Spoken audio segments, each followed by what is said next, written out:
Bryan Danielson says, it's time for me to go home. There was a big title change and return on Dynamite last night, and WWE have announced an international pay-per-view. Stay tuned for the news. So it was the Dynamite after AEW Revolution last night, and there was a few things to take out of the show for sure. I guess one of the biggest ones being Bryan Danielson saying that he is going home. So on Dynamite last night, Danielson broke his silence after the loss to MJF at Revolution in the 60-minute Iron Man match, and there was a backstage. Did I cry? Yeah. It was emotional. It was emotional. It was bloody emotional. It was really good. So there was a backstage video recorded directly after the pay-per-view. Danielson, he's bloodied and battered and everything like that, and he was discussing the loss.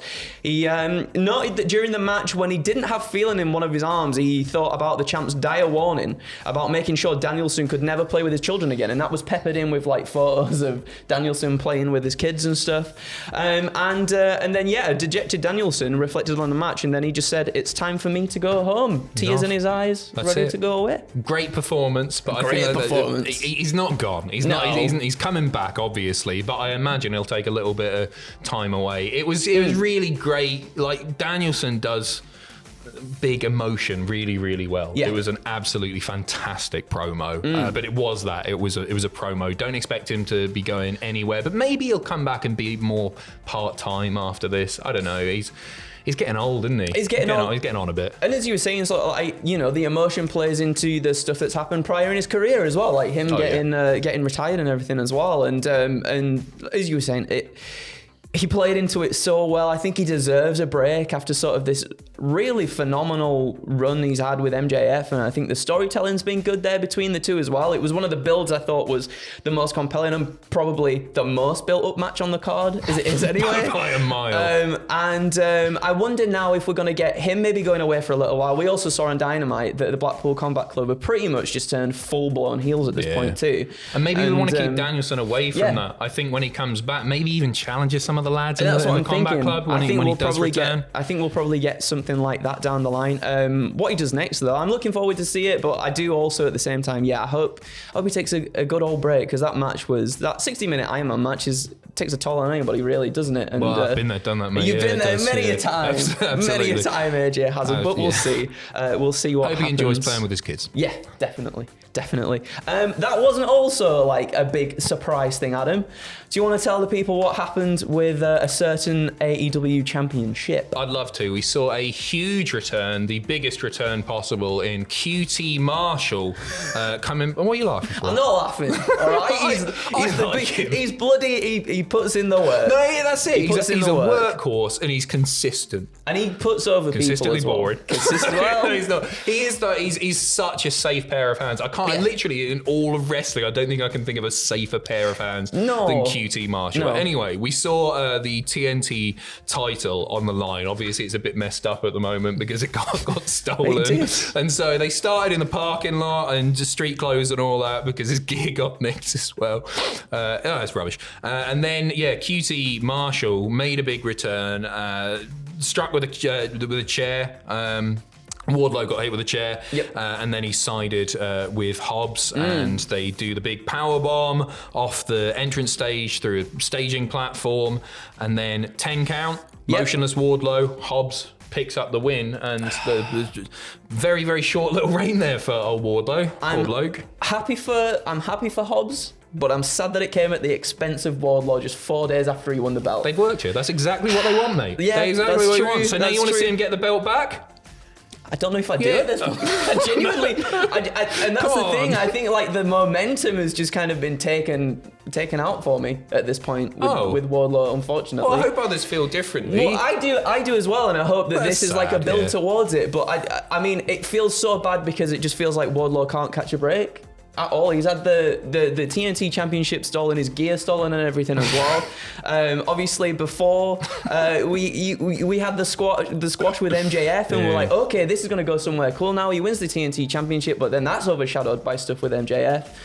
He has a mediocre run with the championship, no fault of his own, that's through the booking and everything. Finally gets it back, and then it's just like 3 days. Thanks for coming, pal. Right, so I think you build off that, don't you? I hope so. This has to be an intentional thing to get people feeling maybe the way that you're feeling now is that when he does do something magnificent, he can work off this stuff in the past. Maybe I'm giving credit where credit isn't due here, but I think there's got to be a reason that he would only have that belt for 3 odd days. You definitely think so, but there's something to work on there. Also, at the same time, I really do want Hobbs to have a fantastic run with it because I think he deserves it as well. Like, I'm really excited to see what he does. I want to see if he does like the open challenge stuff, and I hope he does have a lengthy reign. And obviously, with the stuff with QT Marshall as well, there was that ties into the stuff that I think happened when Starks and Hobbs broke away from each other, and Starks was feuding with, I think, the Factory, and they were trying to get Hobbs in on stuff and that as well. So that it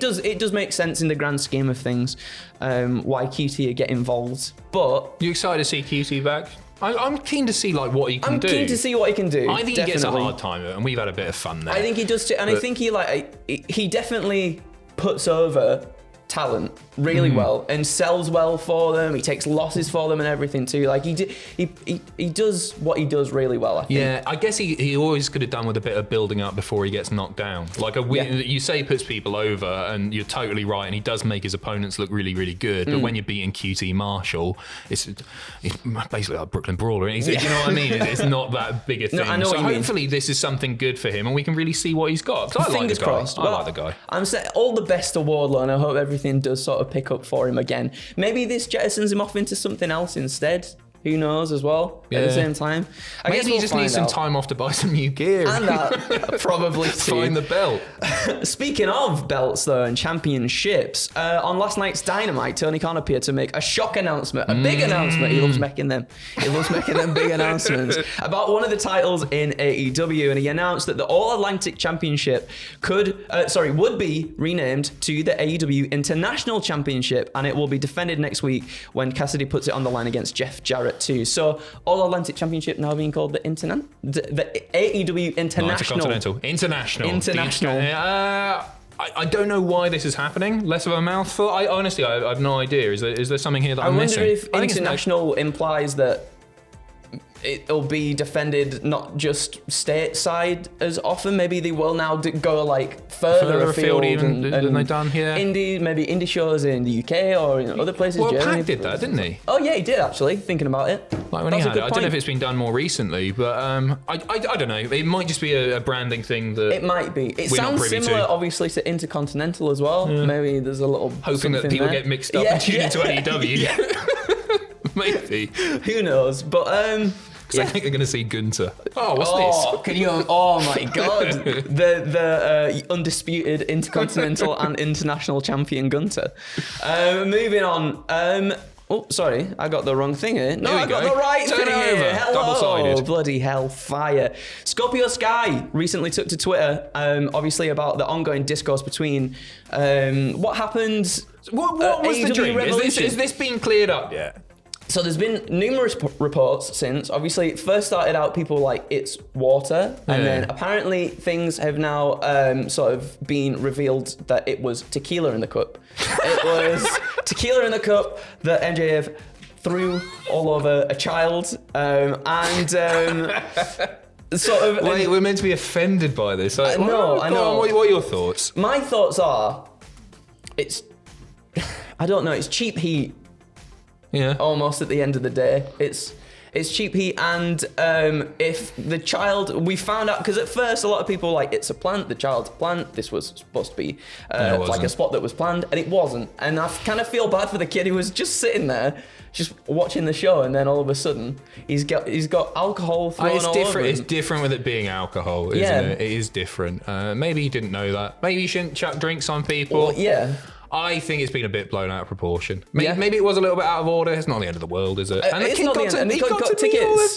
He got some signed merch and stuff. He got to be at Dynamite last night, I think, too. So and now he'll be gift for years. Yes. And isn't that what any child wants? I got that, and to be played with by Bryan Danielson. I He got alcohol thrown over him by MJF. Anyway, Scorpio Sky took to Twitter and he was like, people sort of praising that spot. That's small, widgy energy. And sort of that sparked a bit of a conversation of where's Scorpio Sky been recently. And then per Fightful Select, Scorpio hasn't been at AEW shows in months, with him being scarcely seen at shows since he lost the TNT Championship to Wardlow last year. And then Sky was taken out of action with an injury shortly after he lost the championship to Wardlow, with him not returning to television since. And it's reported that he has been cleared to return to action. Got nothing for him. But there's no creative pictures for the company. Yeah. Bit of a shame. Yeah, because he's really good, isn't he? He's really, really good, yeah. He's really good. I guess... I thought he was working there on Twitter. I really did think he was just like trying to get himself in the main event picture, right? But I don't really know at the same time. I don't think I feel like it wouldn't be the big surprise of sort of, Scorpio Sky's here to have a match with MJF. I'm not sure if that would be like the huge reaction that... Maybe it's just like he's frustrated because they got nothing for him. He's not been backstage for months. Yeah. And so if you're going to try and get yourself on telly, build to something with the biggest guy on TV. Yeah. Makes sense. Or maybe he was upset by a kid having alcohol thrown on top, which is fine. I assume that's probably is the reason why he spoke out about it. Maybe. However, we are moving on to our final story, and WWE have announced an international pay-per-view. So WWE today announced the two-time Grammy Award-winning and global recording artist Bad Bunny will host Backlash on Saturday, May 6th, live from the Coliseo de Puerto Rico. Jose Miguel Argalot in San Juan, Puerto Rico. They're in Puerto Rico. It's going to be wonderful. And the host is none other than international best-selling artist Bad Bunny. He's fantastic. I'm looking forward to it. Backlash marks the first WWE premium live event to take place in Puerto Rico since January 2005, which was New Year's Revolution. Been a while, hasn't it? It's been a long while. And what's really weird about this is that it means that post-WrestleMania, the following 3 pay-per-views are not being held in the United States of Americans. You got Backlash, which is in Puerto Rico, as we just talked about. King and Queen of the Ring, which is in the glorious nation of Saudi Arabia. And then you got Money in the Bank, which is taking place at the O2 Arena in London. So 3 on the trot, and all the way until SummerSlam when they're back in the States. And it's such a good call to have Bad Bunny as well, who I think a lot of people really got behind when he was in WWE, and for him to host this show too in Puerto Rico, I think that's going to be a huge deal for them. I can imagine it selling big numbers. Oh yeah, for sure. And you know what? I love the international crowds. It's always really exciting because I guess when you don't go to a location for a long time, then essentially like people get super hyped for it because they haven't seen it since 2005, nearly 20 years at this point, 18 years, and you're going to get it hopefully yearly when they come to the UK. I hope they go all over the shop. Me too. Because it expands their reach, obviously. But also, I think it enhances the on-screen product as well because the fans are just so hot. And there's nothing more sort of contagious, is there, than a really, really hot crowd. When you're watching at home, you pick up on that stuff. Exactly, yeah. I mean, obviously, Clash at the Castle and everything too. Like, it's hard not to want to continue to do that. And you go back and you watch it and you're like, wow, that's a loud crowd. And you don't necessarily always get that for wrestling shows either. Maybe in the States where there is a lot of wrestling shows and they do go like back and forth to the same arenas and stuff. When you go somewhere internationally, and as you were saying, when WWE's not been there, the hype is built there. People are gonna like be buying tickets as soon as they go on sale. The sellouts are mad, aren't they? The UK one, Money in the Bank was like a couple of minutes, right? Yeah. And there's a lot of just pent up excitement for people, isn't there? I'm not saying US fans are spoiled, no, right? of course not. But let us have a go on your toy. Go on, we'll have it at weekends, all right? Yeah. Just let us in on the action every now and then. Well, that is your first news video of the day, everybody. Thank you so much for joining us. We'll have a second one later on in the day too. That's a thing. And until then, thanks for having us, and we'll see you again soon. Where's Tom?